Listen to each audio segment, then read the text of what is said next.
Forbidden wisdom of the Infernal Dictionary. Demonology. Forbidden wisdom of the Infernal Dictionary. That's right.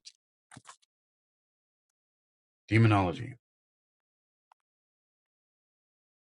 Lecat Infernalis.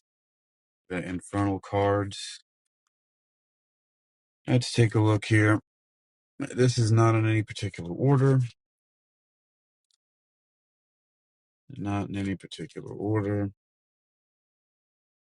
I'm shuffling the cards here. All right, who do we have? I'm going to start differently than I do before. I'm going to look at Proofless. Proofless. Proofless also,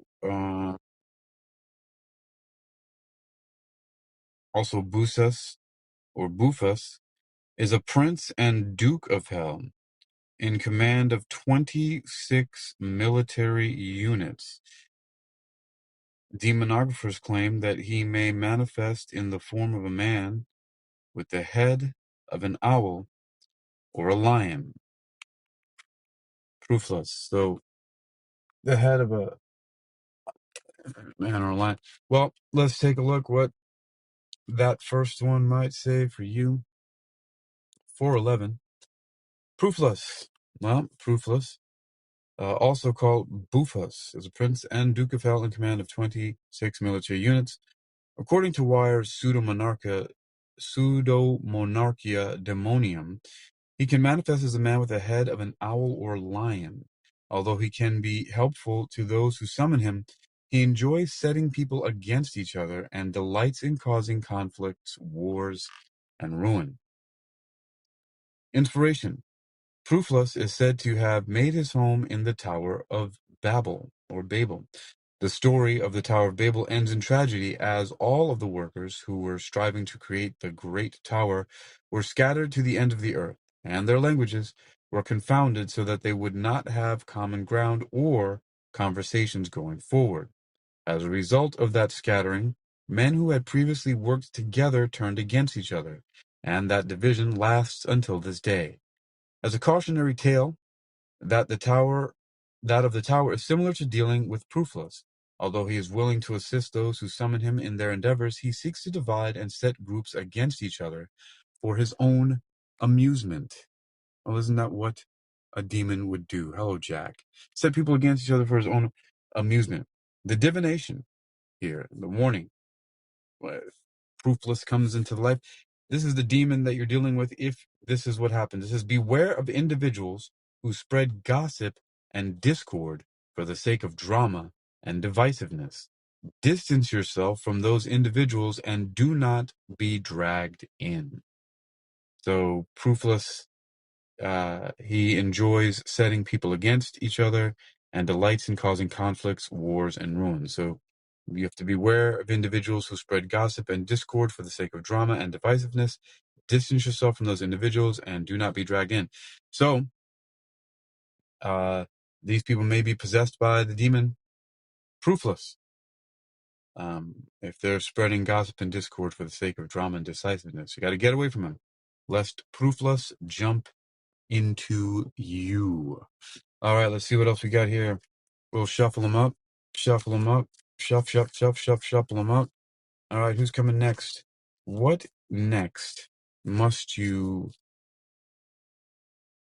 What next here is going on here? All right, we have Forticus. Forticus. At Forticus, also Furcus is a knight and a president of hell, with 26 military units under his command.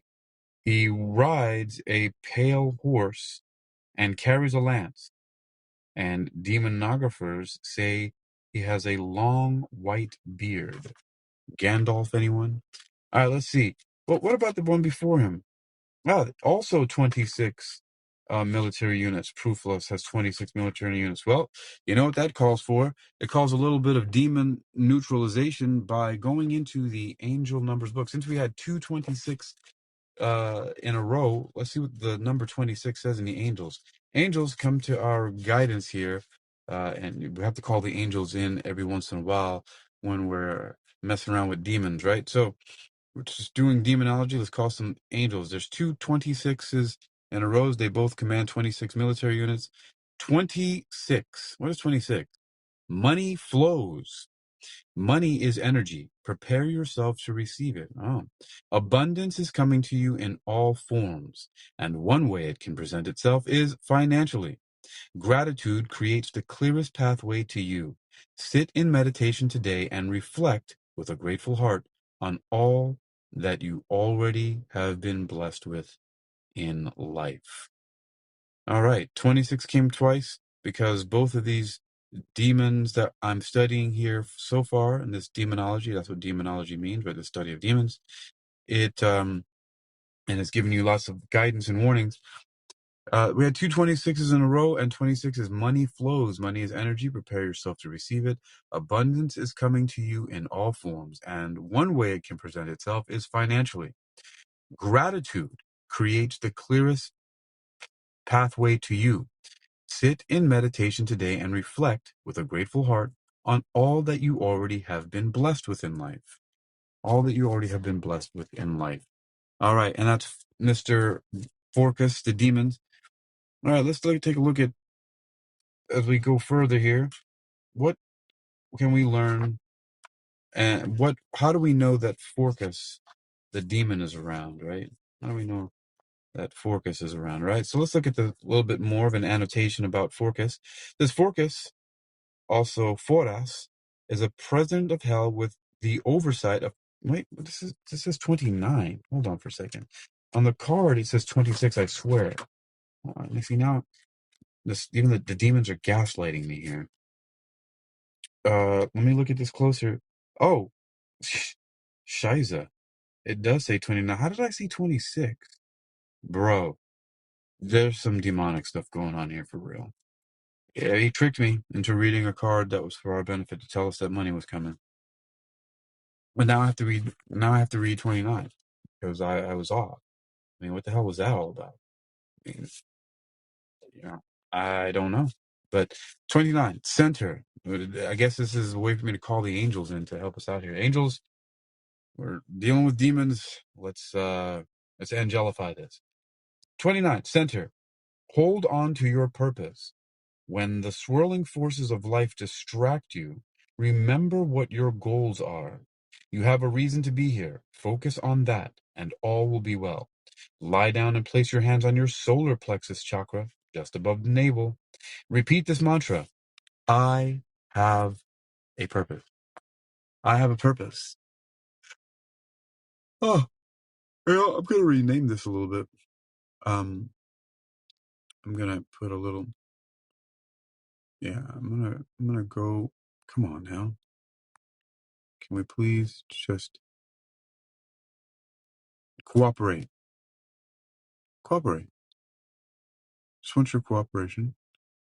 All right. Here's what I'm gonna have to do. All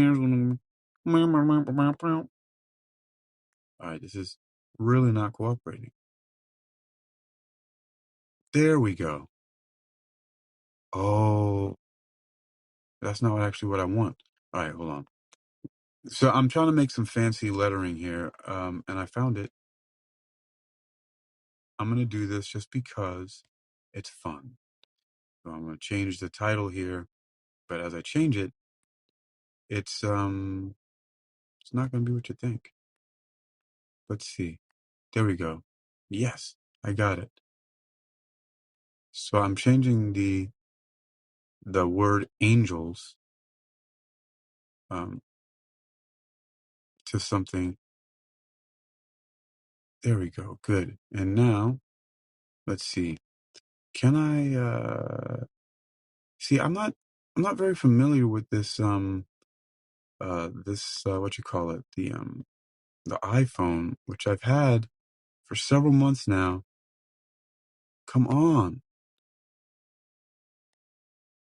I don't really get the draw. I don't get the iPhone draw. I don't get what you folks who are iPhone for people really see in the whole iPhone um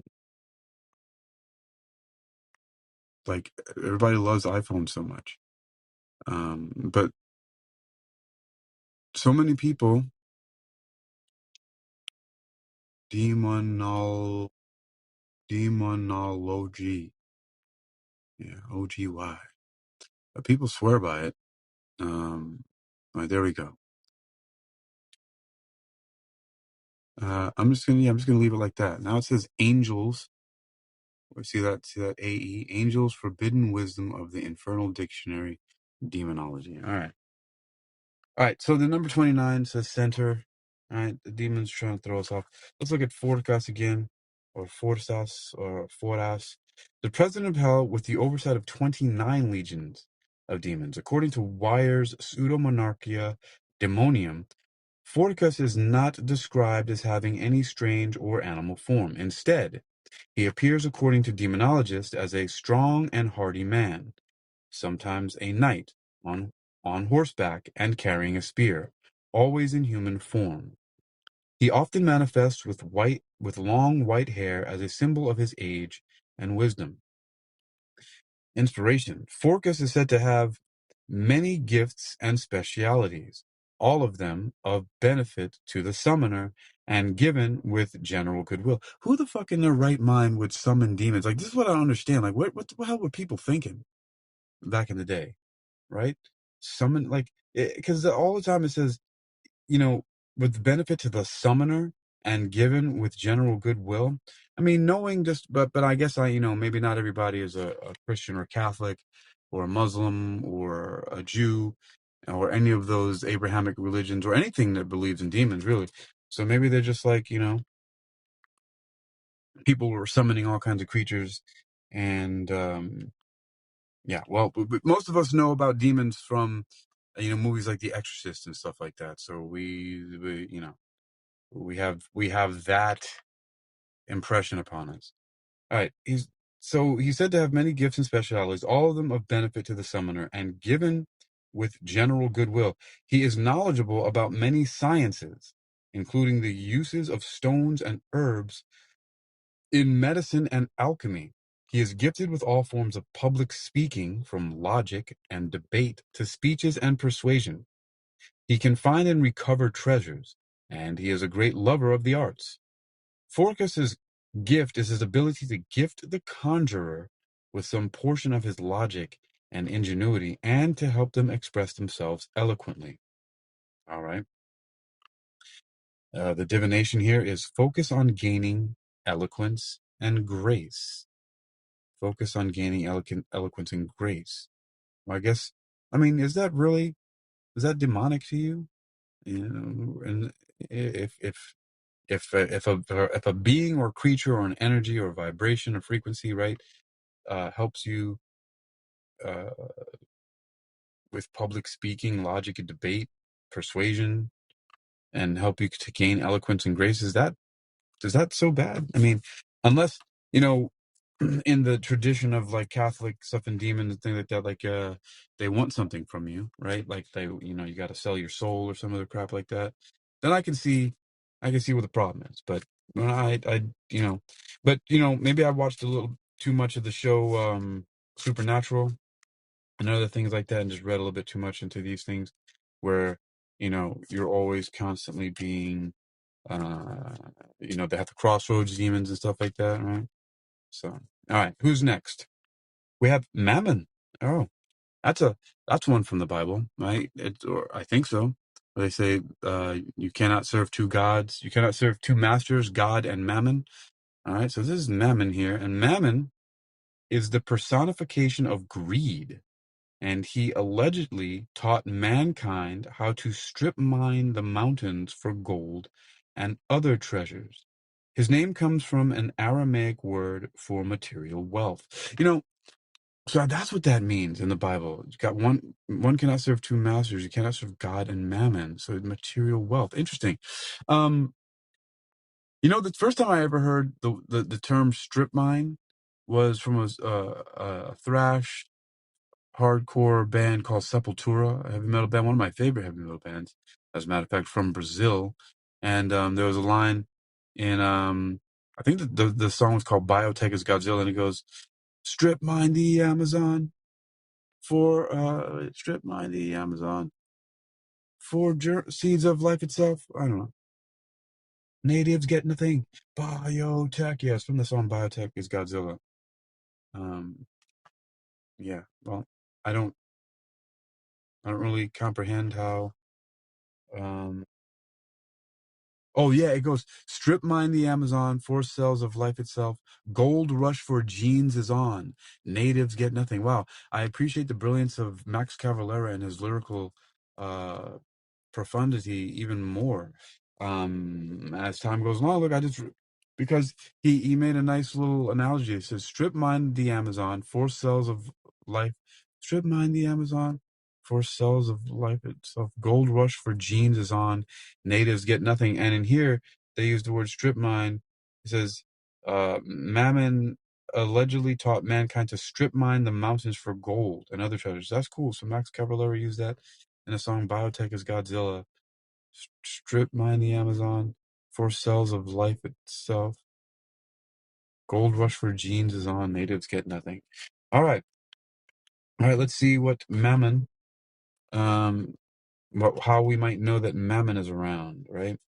Annotation: Mammon is another concept that evolved into a demon over the course of centuries.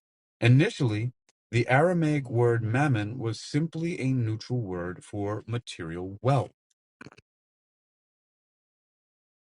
This innocuous term first started leaning toward the negative in the New Testament of the Bible, when Luke and Matthew both make mention of mammon as a master one cannot serve while also serving God. I read a little bit. One who would pursue mammon over serving the Lord would be falling into the sin of avarice, and so the word mammon began to be associated with greed.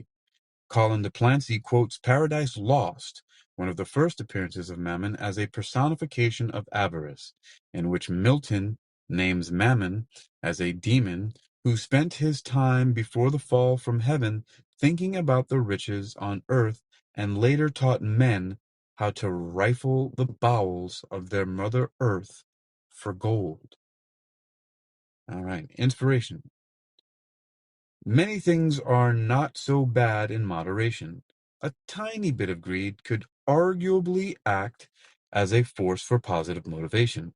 Unfortunately, it's very seldom that there is such a thing as a tiny bit of greed.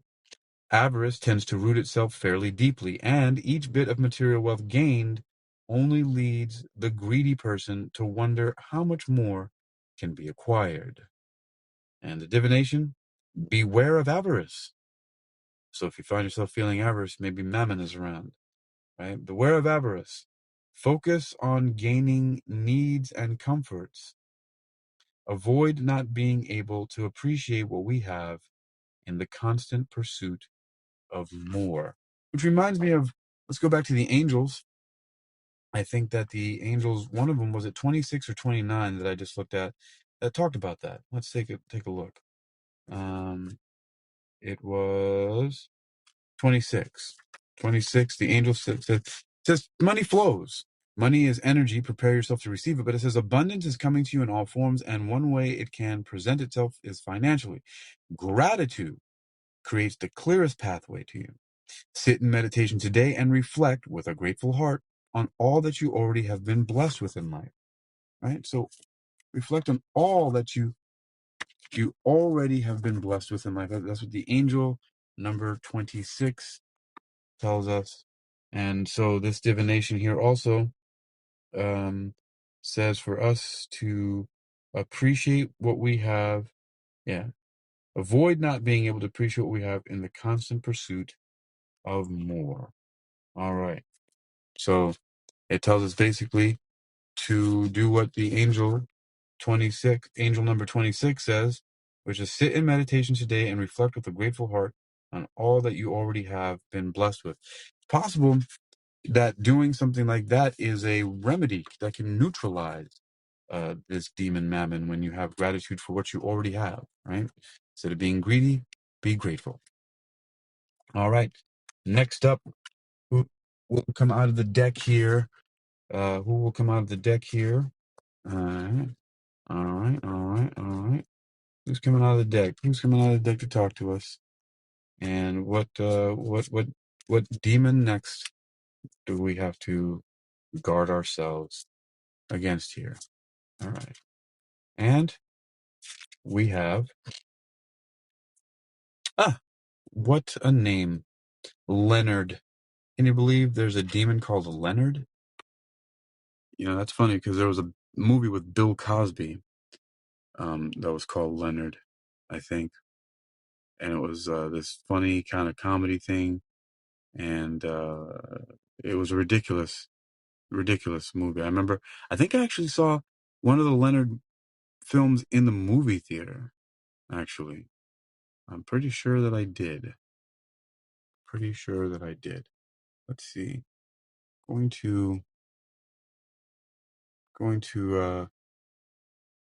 share this out to my news feed on Facebook. And you know what I'm going to do also? I'm going to copy this whole thing. Angels forbidden. Angels forbidden. Oh, you know, I'm going to call it angels and. Let me put an and in ampersand in here real quick. Come on. Oh gosh. Yo, I swear iPhone is so disturbing to me. Oh, why does it keep doing that? It is the worst device. Like how it's all I'm doing is simply touching the screen and it's just like highlighting everything in the field. It's like, yo, if I wanted that to happen, I mean, it doesn't really give you that much of a choice in the matter. It's so ridiculous. Okay, share. I'm gonna share it in the messages here. Oh, yeah. So it's gonna be. There we go. Share it there. Let's go. I can have that in the. Good. I'm gonna copy this text. Gosh, it's really annoying. All right, man. iPhone, you really. I don't know, guys. This is not me. I'm not one of these people either who like. I'm not in one of those wars that everybody's in about which one is better. I could care less. But that's just really annoying. I mean, it doesn't happen when I'm doing this on the the Android. It's actually making it really simple to do. I mean, bam, bada bing, bada boom, post it already. And whereas in all that other nonsense I was trying to do on the iPhone over here was give me some trouble. Okay, next up in the study of our demons here is Leonard. Leonard, that's his name. I didn't make it up. That's what he's being called here in this here demon book. Okay, Leonard. Leonard is Grand Master of the Witches' Sabbats. He may take many forms, including a black bird or a withered tree, but most often manifests as a man with the head of a goat and 3 horns. A man with the head of a goat and 3 horns. All right, that is Leonard. Leonard, how did he get the name Leonard? I wonder. It's such a, I don't know. Leonard has become such an easygoing kind of name, right? Leonard doesn't sound very threatening and demonic to me, but hey, I think that's how it goes, right? All right, that's the deception of the demons. All right, Leonard. Leonard is one of the demons most closely associated with European witchcraft and gatherings of those accused of witchcraft. See also Sabbats on page 117. According to Colin de Plancy, Leonard was often referred to as Le Grand Negre, Le Grand Nègre, yeah, Le Grand Nègre, the Black Man. Wow. And he appeared as a man with a goat's head and 3 horns. When he appeared at witches' sabbats in the position of Grand Master of Ceremonies, the witches would kneel and kiss his backside, where he was said to have a human face. He had a human face on his butt? What the hell? Oh my gosh. All right. Colin de Plancy notes that Leonard is not a charming or kind-hearted demon. In fact, his demeanor when summoned outside the Sabbat is very dreary and unlikely to answer questions. It is only at larger gatherings that he acts the part of a leader and a high-ranking official of hell. It would seem that the alleged acts of prostration performed by the witches in his company are simply a part of a ritual instead of any sign of actual respect or honor. All right. Divination. Beware of fawning for attention from authority figures or superiors for no other reason than their position. That's a good warning.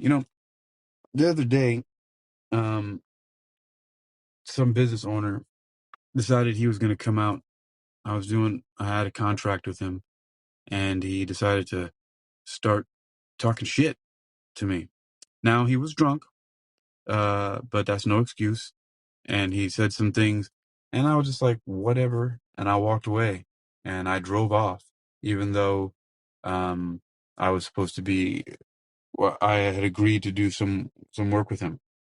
But yeah, I don't kiss anybody's ass. I don't give a damn. It's not a good thing to do. It's not a good look, people. So beware of fawning for attention from authority figures or superiors for no other reason than their position. So we might know that Leonard, his name, the Leonard is the demon's name. I know that Leonard is around. If you feel like kissing somebody's ass, just snap yourself out of it. Don't do it. Let's see. Does it say that he has any um legions of demons in his command? No. It talks about witches, the black man. But I'm going to look at the page that is here on his book because I always want to balance out everything with the angels, right? So this is being page 83. We're going to look at demon. We're going to look at the angel number 83, and let's see if angel number 83 has anything to say that would help correspond with neutralizing this demon. Oh, wow, that's pretty nice. Ownership. Take responsibility. You have the ability to change your life by changing your thoughts and subsequent reactions. Think about how you can take ownership of your emotions, thoughts, and actions toward everything you do today. Contemplate how you can own an emotion, thought, or action that you previously disregarded. Right. Well, it's another way of saying don't kiss ass, right? Take ownership of your stuff. Take ownership of your emotions and everything like that. People, that's what we're doing around here, around these here parts, taking ownership. All right, 83. Okay, so that was Leonard. Leonard. Can't believe Leonard is the name of a demon. All right, shuffling through. I don't know how many of these there are, and I don't know how much longer I'm gonna be able to go. I'm craving something bubbly, fizzly, and caffeinated. Um, but I am not going to anymore, and I warn any of you, I'm not drinking any more of the ones called C4 because it really upset my stomach. It caused me to, it was bad. It didn't feel good. It stopped my food from digesting properly, and it really made my stomach bubble up very badly. It didn't feel good at all. And I ate something really healthy when I was drinking the C4. So I go to this place Wawa and I get this bowl. They have this no bun burger or no bun chicken something, which I'm thinking about getting another one of those since it went right through me. I don't feel like I'm nourished at all. Um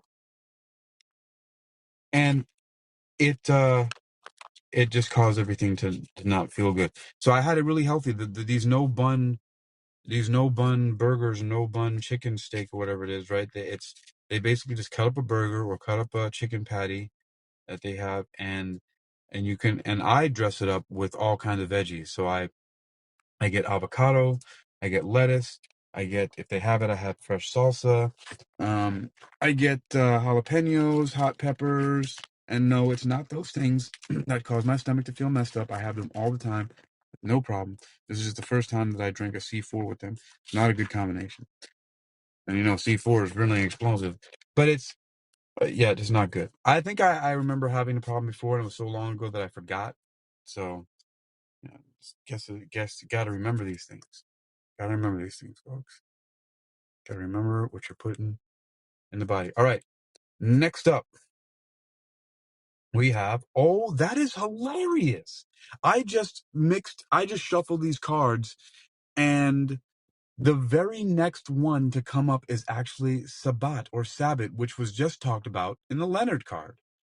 It's 440. I wonder what that means. Let's take a look. Because every time I see double numbers, it is a call to consult the angels. So since we had these two things coming back to back here with, that's actually pretty, that's the chances of, I don't know, guys. I'm not, I'm just going to read this. Oh, look at that. 440, prayers. Connection becomes foundation. Your angels applaud and further encourage you to feel the support of their divine interventions, and also see where it has shaped your daily life. Write a journal entry about how your life has shifted in some way since starting on your journey. Foundations of prayers. Your angels applaud and further encourage you to feel the support of their divine interventions, and also see where it has shaped your daily life. Write a journal entry about how your life has shifted in some way since starting on your journey. All right, and I think that that's quite amazing that right before in the divination of Leonard, it says it right here. It says, Leonard is one of the demons most closely associated with European witchcraft and gatherings of those accused of witchcraft. See also Sabbath on page 117. And here we are with Sabbath. It actually doesn't say Sabbaths, it says Sabbath on the card. But let's take a look. Let's take a closer look, everybody. Okay. The Sabbats, okay, well, it says it there. The Sabbats are the gatherings of witches for ritual or celebration. They may occur during the nights of the full moon, at the changes of seasons, and when a coven wishes to gather for strength and communion. Wow, she is crazy looking. All right. And yep, you go right over there, Sabbath or Sabbat, whatever your name is. It's spelled just like the Sabbat, like Shabbat Shalom, like Saturday, Sabado in Spanish, right? Sabbath. All right, so let's take a look. Is it on page 117? Well, yes. Page 117. All right, Sabbath. How do we know that this witchy witch is around, this witchy demon is around, right? So, in the illustration to the left, a witch is seen traveling on a goat, as opposed to her everyday method of supernatural transportation. See also brooms on page 43. Oh, wow, they got brooms in here. Brooms? Wow. Brooms is a demon? Everybody stop sweeping your house! You're in possession of a demon's, a witch's tool. Bust out those vacuums. Unless we're gonna learn that the vacuums are simply modern day brooms, and it's like techno demons. All right, enough of that. In the illustration, all right, so the reason for her vehicle upgrade is that she is traveling to a ritual gathering called a Sabbat or Sabbat, and so much in the way we might rent a limo or a carriage to attend a dress ball, she is riding a fancier mount. At the Sabbath, she may participate in a witch's round. Wow, there's a lot of references to other pages. You see page 133. Or simply enjoy the company of the others in her coven. They participate in a witch's round. Okay. I'm going to learn about that later. Inspiration. Sabbath, yeah. From the Hebrew word for day of rest, was originally used in a demonizing and disparaging context to both witches and those of Jewish heritage, to describe congregations of witches, but over the years, many pagans have embraced the term and taken it as their own. The modern day Sabbath may be a sort of festival occasion occurring at the full moons or changes of seasons, or it may describe any gathering of mystical individuals when they come together to share in one another's company and strengths for the sake of togetherness and ritual. Yeah, see, so a lot of these demons and things like that are just like words and things like that that were just not Catholic or Christian, like the Sabbath, Sabbato, Shabbat Shalom, right? And so, if you're a Christian that believes that anything that's not Christian is demonic, well, this demonology is for you. The study of demons would be right up your alley because that's basically what the Infernal Dictionary or Dictionnaire Infernal, or Pseudomonarchia Demonium, Colin de Plancy and all these guys. They got your they they got your they pulled your card. I don't know what I'm saying. All right. So what do we got here? Let's see. Inspiration. Yep. Day of rest and conversation. Yeah, divination. All right, I see you there, Brendan. Brenda Starr. See you there. Hold on a moment. All right, so focus on tradition and ceremony. Surround yourself with family and like-minded individuals. Hmm. So if we're being encouraged for that, how is that such a bad thing? So focus on tradition and ceremony. So I suppose, if you feel like isolating yourself, that could be a totally, totally bad thing. Hello. Hello. How do you do?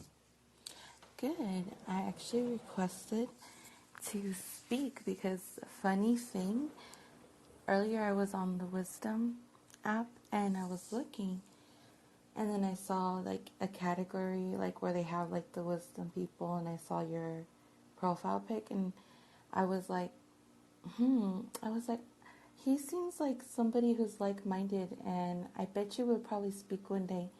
And here you are. Well, hello, Brenda Starr. That's What's so the funny. what's the AZ? Arizona. So you're letting people know, huh? Like I'm Well, out here.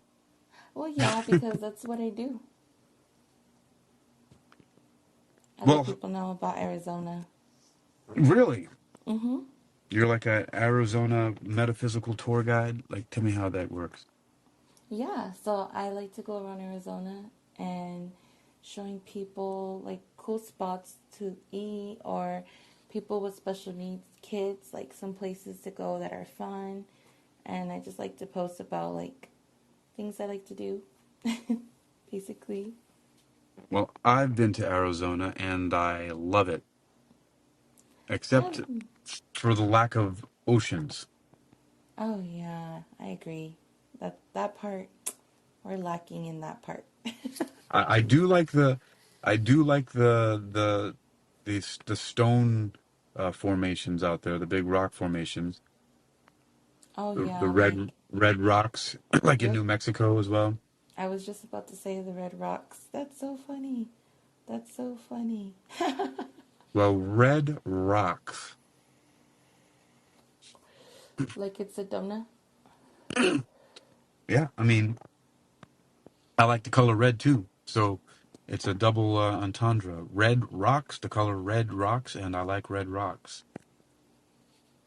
Well, you'll definitely love some points in Arizona. We have a lot of red stuff here. I like Tempe. I like Tempe. Tempe is the Oh, Tempe. Tempe. Is that how I say it? Tempe. Tempe? See, It's nobody told called me out there. Tempe. They just let me go ahead calling it Tempe. Oh, that's messed up. sorry. But yeah, it's Tempe. Tempe. Tempe. Are you tú hablas español? Muy poquito. No hable bueno. No. No. But I'm ¿A trying, practicing. dónde es tu familia? ¿Tu Um, familia dónde eres? Aquí, America, Okay. Texas. I'm like fifth, 10th generation. My family Okay. came, I think, from Monterrey, and I think that's where they come from. I'm not sure. Well, They you always call know. me Texas. Well, you know that Texas and California and many of them, their parts are actually Mexico. Hmm. I think I'm indigenous too from like Mexico. Like, I think I have like native family from Nahuali, Mexico, probably. Nahuali or Azteca or Oh yeah, like one of those. I'm sure of it. I'm sure of it. so But not like I'm going 100%. I'm going back and forth here consulting angels and warning about demons, even though I don't really consider demons to be actually like the Exorcist and other types of versions that we see in popular fantasy and science fiction and all that. No, it's actually like the opposite in this, the world. Demons are like prettier, and the angels are the ones that look scary because the angels are the ones that scare away, the bad things, and they have to look a certain way. And then Yeah, the demons are more approachable, and it's awful because that's just a way for because they them. got to lure people in. Exactly. So it's So like you might be a demon. oh no, I'm an angel, hun. Well, you don't So, look like an angel then, according to your description. oh, I know. It's called photo edit. So nice. I'm just being real. I don't gotta lie. Like, I do that for a living too. I like to take photos and, like, beautiful photos. Anything I can take of. I like photography. I'm an artist. Like, It is a nice photo. I love it, right? So it's like this experience you go to in Scottsdale, Arizona, and they have like a place where you can take photos, and then you can go into like a interactive sensory art experience. So it's like they have a show on the wall of like da Vinci right now with all Hmm. of like his Mona Lisa and how he did the one with the man with his penis. I forgot. But Oh, it's like, I forget which. the one that he's like laid out. Yeah. Yeah, that piece. I know it's called something, but I don't know what it's by memory what it's called. But all like Um. his pieces that he did, some of them are super famous, and then it's just like with music, and you can drink wine. You can even bring your kids, and they could just run around. Yeah. Well, I don't have any kids, so So you um, can enjoy the wine. don't drink. I don't drink alcohol either. Believe it or not. Oh, cool. Well, you could drink water and just Holy enjoy the water. music. Yeah. Well, I definitely like music. I'm a musician, so that would be a point of interest to me is music. Music. Do you as an artist, do you also make music? When I was younger, yeah. I used to sing, I used You to were rap. younger. What kind of crap Yeah, is that? What are you talking about? when I was younger, like in my 20s, I'm 30 now. Oh, wow. Still a 30, baby. 30, and thriving. I appreciate that. I know that I am up there. But that's okay though, because I want it to be up here. This is the goal. You want to be above. Because then once you have some like number on you, people like I don't know what it is, but like when you get older, people listen to you more. Like they're like, okay, she might know what she's talking about now. Well, they tend to think that somehow age determines wisdom. Yes, thank you. That's exactly what I meant. So, you know, people tend to think that that's how that goes, but not always true. Facts. Facts. Very true. Have you ever encountered any demons? Mm, I mean, I wouldn't say that. No, I don't think I have. Be honest, because I'm very protected and loved, and on top of that, I know how to I know when there's like bad energies and spirits and things in people that they need to heal.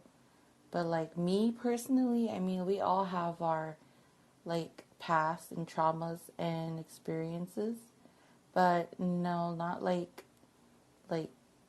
really intense type stuff like that. No.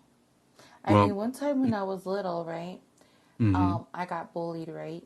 And I was young, and I remember it's just a scary story, by the way. And cool. I Let's hear it. remembered, it's a true story though. So my cousins used to scare me a lot, you know, and I used to hate it because I was the young one. And one time I had enough of it, and I made like a really scary story in my head out of nowhere. I was like, do you know that feeling when you can't breathe in your sleep? Well, that is called the shadow man. And the shadow man likes to hide in the corners. And if you are not good in life and you're bad, he'll come and he'll steal you away. And I was saying that when I was young. And at that time, I was like, look, he's right there. He's in the corner now. And But then when that what happened, was the name of it? What would you call it? okay, well, there's a lot of stuff to this story that you probably are going to unravel as I talk about it. But I laugh about it because I'm not scared of it now, but like back then, it just trips me out about the things that kids say, you know?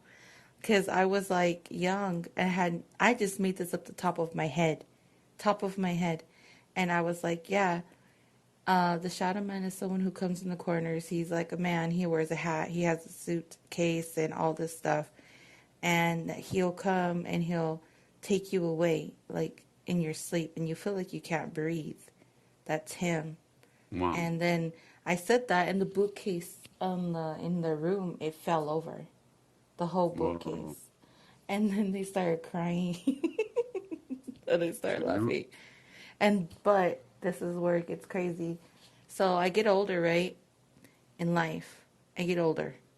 Teens, I start becoming a teenager, and then I start watching like movies, you know, scary mm, movies.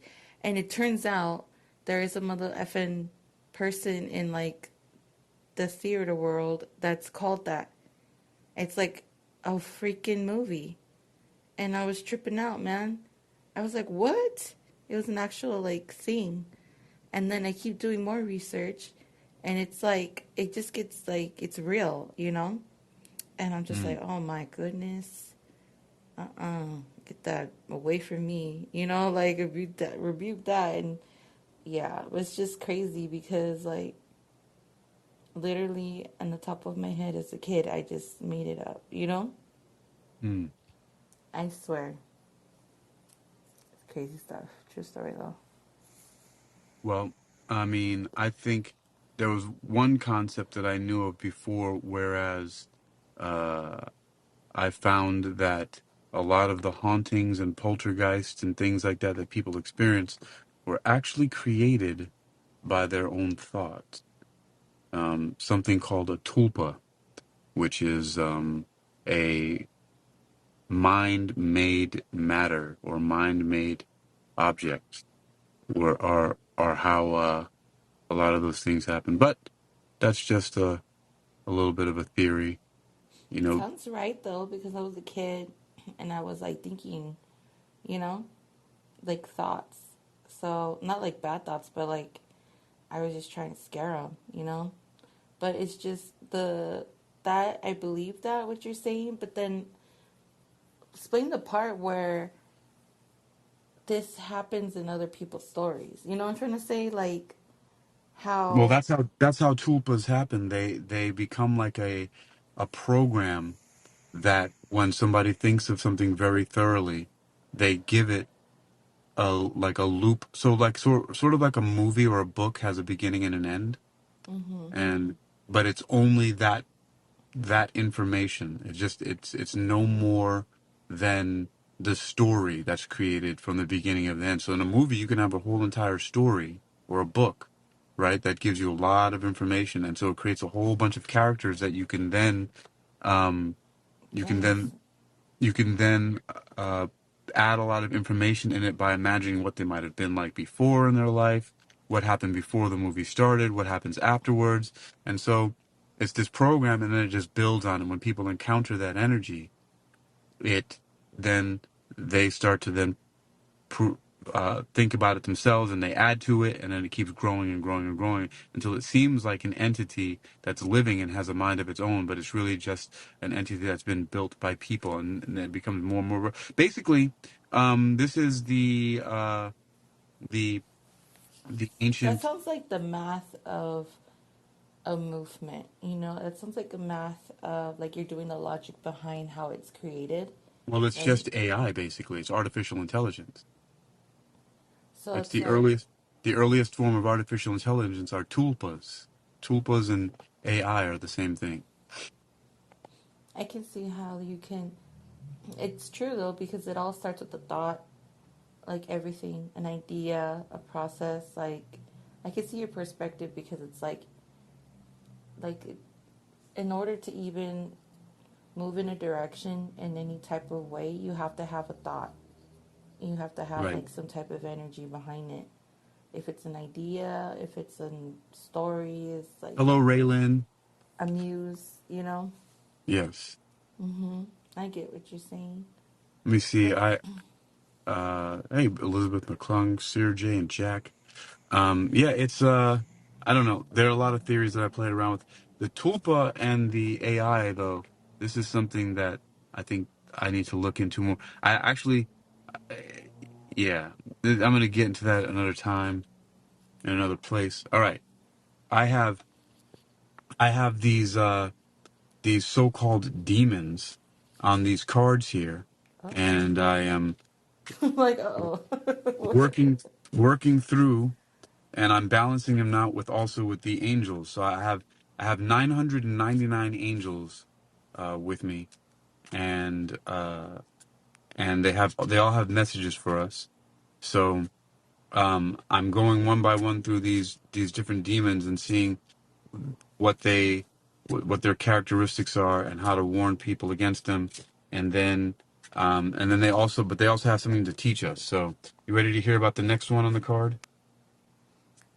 Sure. All right, let's see That's, who who pops out here. So here's a little background. I don't know how much you heard, but I'm going to repeat this. Um, also, is that I just pulled a card from a demon who has the horrifying name Leonard. ew. This demon's name is Leonard, I and rebuke you, Leonard, in the name of Jesus. Honestly. Leonard, and so I pulled the card Leonard, and then in Leonard's annotations, it referenced Sabbath on page 117. And after I put Leonard down and finished talking about what he's all about, I shuffled the cards, and the very next one was Sabbath. I thought that was pretty cool that it came out. So now let's see. The next to come visit us is called Berit. What about the Berith. do Berit. you have do you have like angel cards to match with I those have or I have an angel book, a book? angel Nice. numbers book. So that's how I'm talking. That's how I'm balancing this out here with the demons. I brought both angels and demons here so that Ooh, I can give a nice balance. nice. So this next one's called Berith, and it says Berith, also Baal Berith, Lord of the Covenant, is a Duke of Hell with 26 military units under his command. Demonographers describe him as a soldier riding a guess what color? Guess what color horse? Steed. A red steed. We were talking about those red rocks earlier.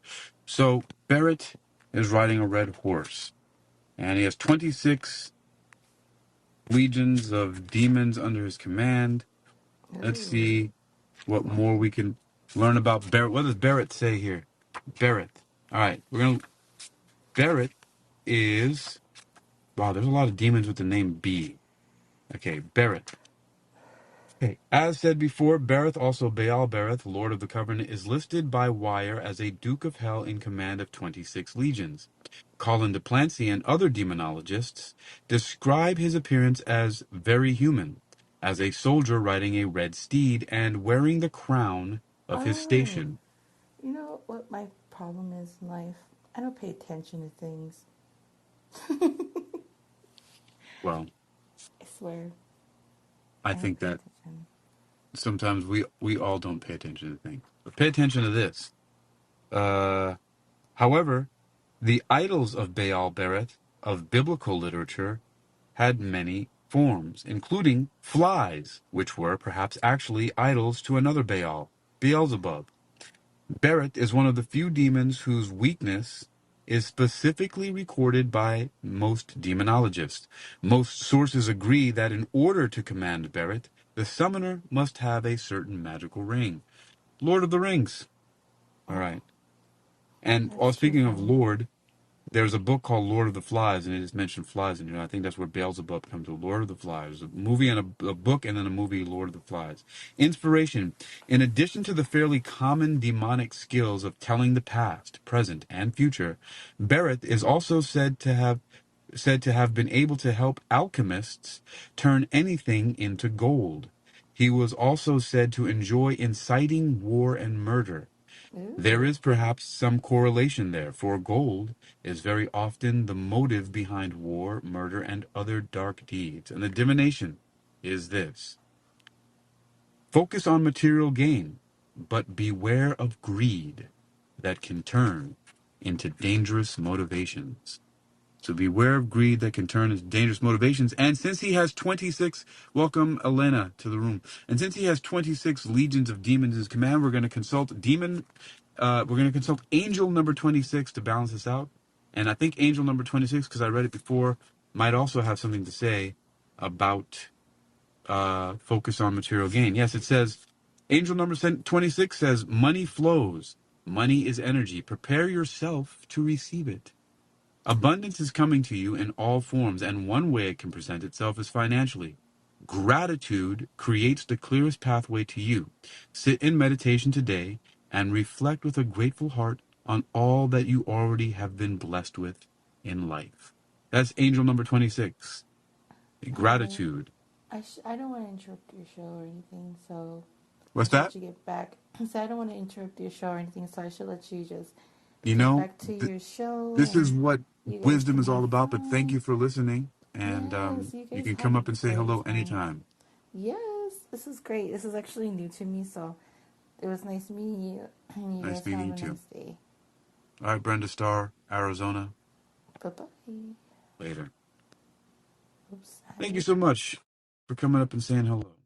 All right, we have, so beware of greed that can turn to dangerous motivations. This is focused on material gain. And then the angel number 26, because he has 26 legions of demons that he commands. I read angel number 26 in the angel numbers book, and it said, be grateful, be grateful. All right, let's shuffle them up again here and see who comes to haunt us next. What demon do we have here? What demon in this demonology, the study of demons? I could also call this angelology. I could have done that, but no, that wouldn't be as controversial and fun. And we have Caim, is it Caim? Caym? Sayam? I don't know. All right, let's see what other spellings they have for him. Yeah, Caim or Cameo. So Cameo, Caim, maybe it's Caim. Cameo, is a fallen angel and president of hell with 30 military units under his command. So we're gonna consult angel number 30 soon, but he has 30 military units under his command. He manifests as a blackbird or as a man carrying a sharp sword. A blackbird or a man carrying a sharp sword.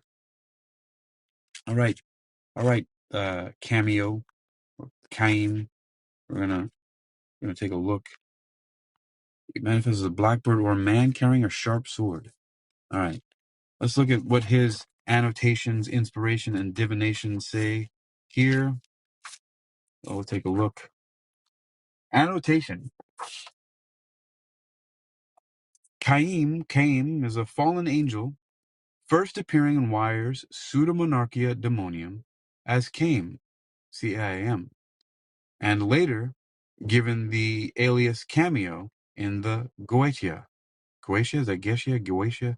Wire ranks him as a president of hell, one of many presidents listed by Wire, with no mention as to which committees they are presiding over, with 30 legions of demons under his command. Caim has been depicted as both a blackbird of the thrush family and a man with a pointed sword. In Dictionnaire, he is given the form of a thrush and the sword he would carry in his human form. Inspiration.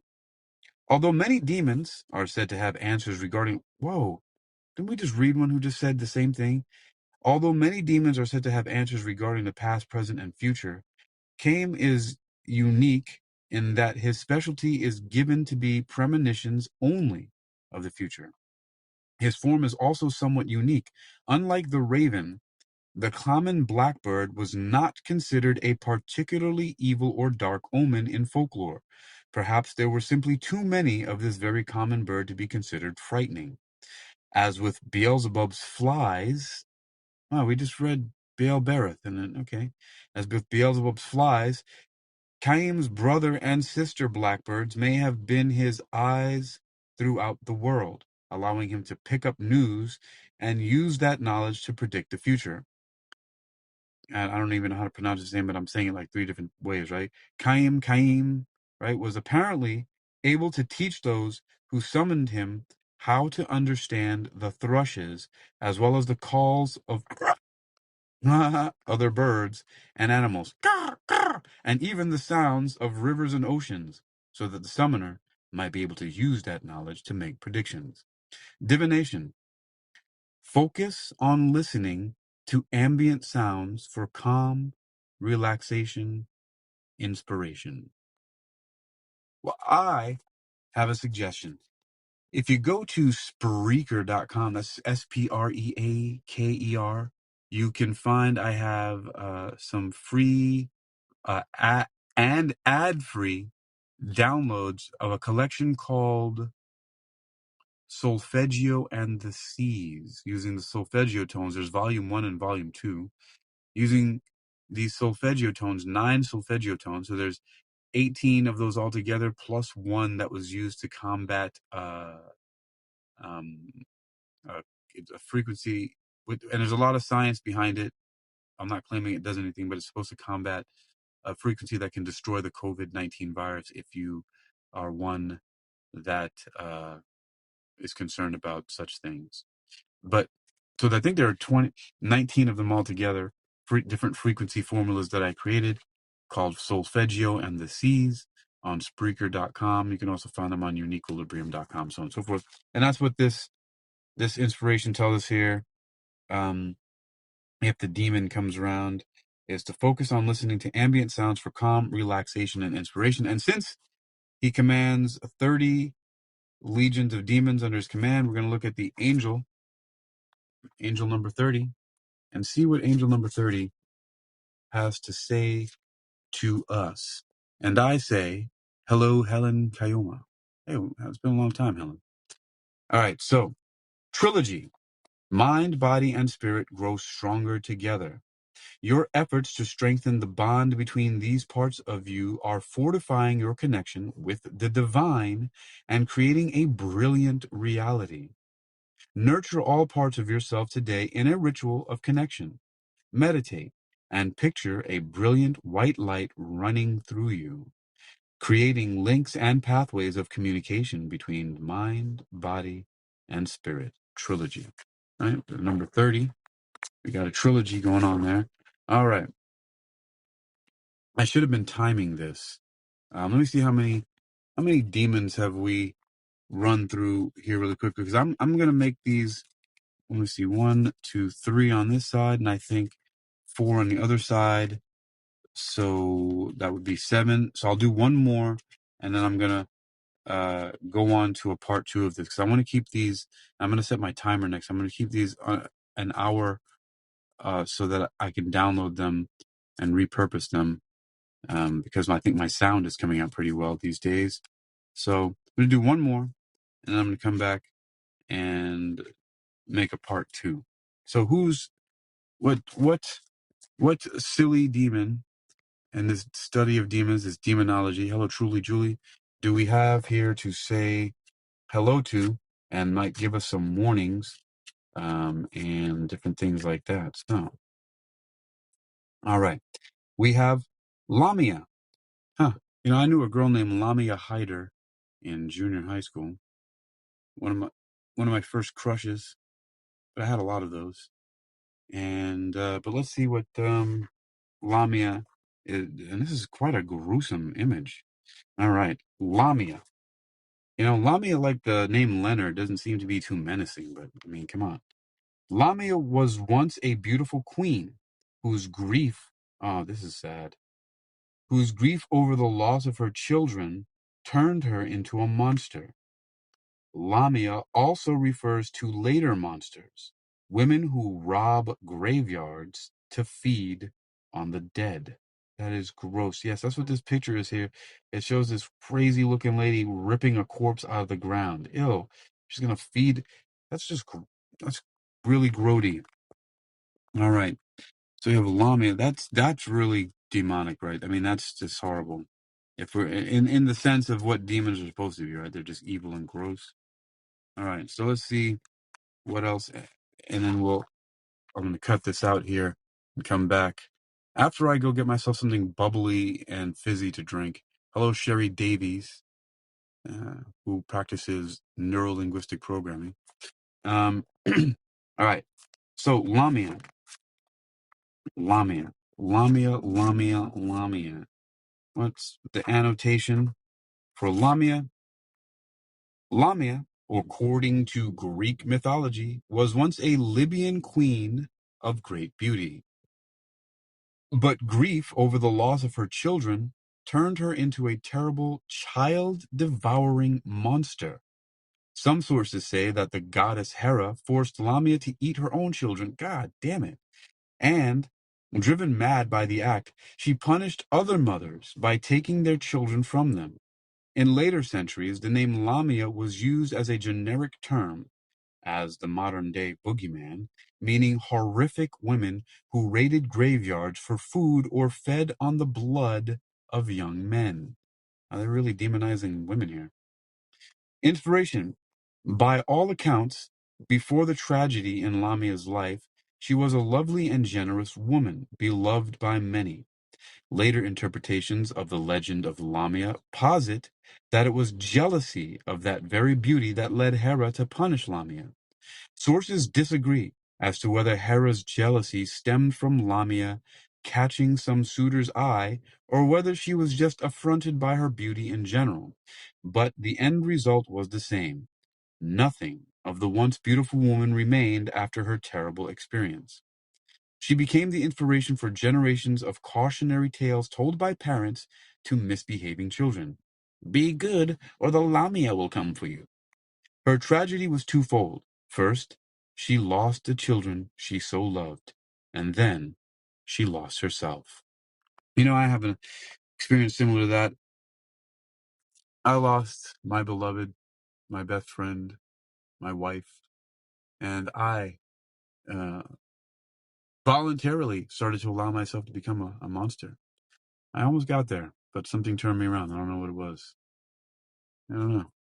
I don't know. It might have been an interesting experience to become a demon, but didn't get there, so here I am, reading about them. Divination. Beware of grief and loss becoming so great that they begin to hurt others, bringing company to misery. Beware of grief and loss becoming so great that they begin to hurt others, bringing company to misery. And since it doesn't say anything about her commanding any legions of demons, and this is on page 79, I'm going to go talk to Angel, number 79, and then we're going to take this break, and I'm going to be back because I have no sleep in sight here. All right, 79, 79. Angel number 79, what do you have to say to us? Heart listening. Emotions don't lie. You are being encouraged. You are being encouraged by your angels to lead with your emotions when facing a present situation. Making yourself do something you don't want to do is not the answer. Sit with your feelings today and sort out what needs to be done versus what can wait. So angel number 79 says, heart listening, emotions don't lie. You are being encouraged by your angels to lead with your emotions when facing a present situation. Making yourself do something you don't want to do is not the answer. Sit with your feelings today and sort out what needs to be done versus what can wait. All right. All right, you've been listening to Angels and Forbidden Wisdom of the Infernal Dictionary, Demonology, presented by me, Hakeem Ali Bokus Alexander, here on Wisdom Social Audio Inc., Spreaker Social Podcasting, and for World Reading Club in association with Uniquilibrium. This is all part of Hitman, Hitman, Hakeem in the morning, afternoon, and night. And I'm going to take a break, and I'll be back with a bubbly drink in my hand, gurgling it down my face, continuing with more demonology. Also, balanced out by the angels so that we can keep it nice and neutral here. All right, in just a few moments, I shall return to you folks here on Wisdom and Spreaker. Stay well.